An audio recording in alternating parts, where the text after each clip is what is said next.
Everybody, it's Levi, Washington. I'm recording this video right now in Graz in Austria. I have to say I'm still so much more comfortable behind my pen and paper than on this camera. But it's been on my heart to not just share my spoken word poetry with you, which I've posted 2 videos already, and thank you for the responses. But I also wanted to walk with you through the healing process. That's the word I want to talk about right now is this word healing and what that means and what I've experienced with it. There's a lot of great videos out there right now, people who have all the answers, telling you how to find success, pursue happiness, and find purpose in your life. But I think it's missing something, because unless you come to a place of healing, you're not ready to be building strength. It's just like if you had a broken arm or a bad shoulder, you can't just be repping out repetitions on the bench press, putting more weight onto that bench press when you haven't dealt with your shoulder first or your arm first. And then I also hear a lot of people saying, it's in the past, move on, you don't owe it anything, time heals. Or like, people are so convinced about things that are old and say that they don't affect them anymore, and that's just not true either. If you break your arm, sure, over time maybe the pain will go away, but unless you've set that properly, you're going to be walking around with this broken arm for the rest of your life, and you'll actually have to re-break it and reset it in order for it to be actually functional again. And that's just how it works. So time does not necessarily heal. But I'm going to be sharing that in another video. This is going to be just part 1, where we're going to go into where does healing start. So where does it start? I'm glad you asked. It starts behind you.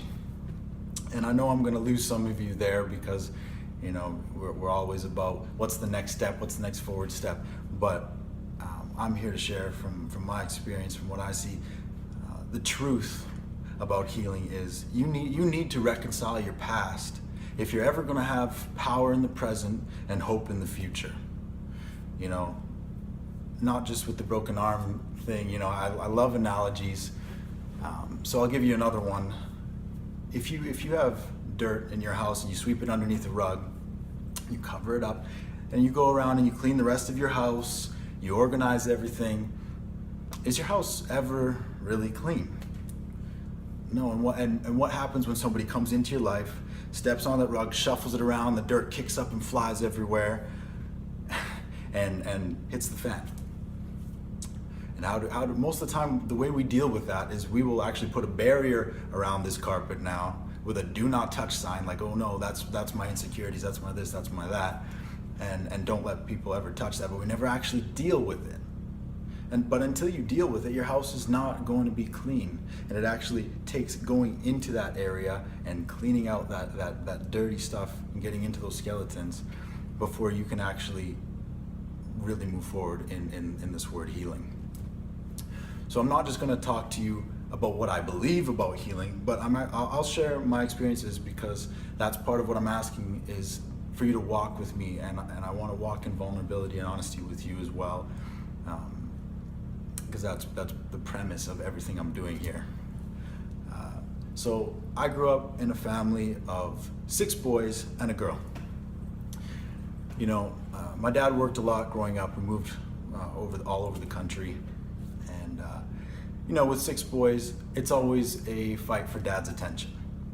And it just so happened I ended up being quite competitive at hockey, and that actually created this, my dad ended up spending more time with me than the other brothers because of that. And what that did to my heart was I started to associate my dad's pride and my dad's love with my performance in hockey. So that was set the stage for some things that would go on later.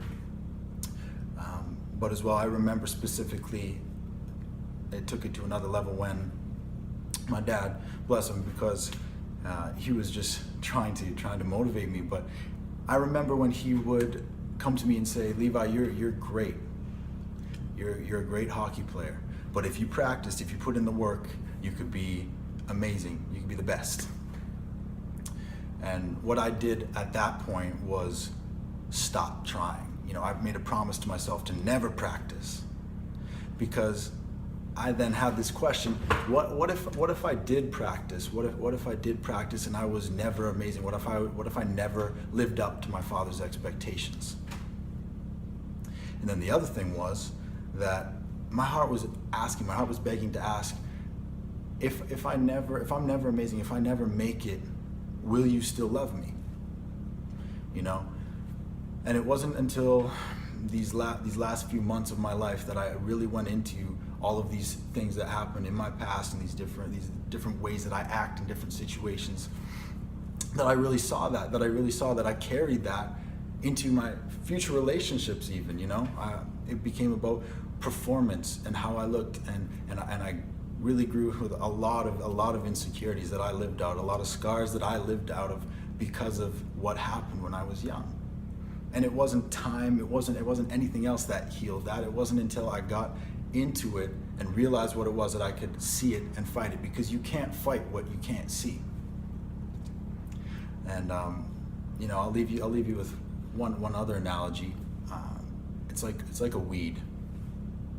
We all have these weeds in our lives that sometimes the roots are so deep we can't see them. We can't see them underneath the ground, and it takes our hands getting dirty. It takes work. It takes effort, and it hurts sometimes to get down and get into those roots and pull that weed out. But if we don't do that, it'll just grow back. It'll grow up in another place. You can't just trim it to make it look nice. It's a weed, and if you really want to deal, and if you really want to heal, you've got to go into your past. You've got to face these demons if you're ever going to move forward and be healthy. And so, with that, I want to invite you again just to continue walking with me, because I can't wait to post another video for you guys and go a little bit deeper on this as well. So, thank you for watching. Subscribe, like, follow me through this process. And I look forward to the next time we talk. Peace.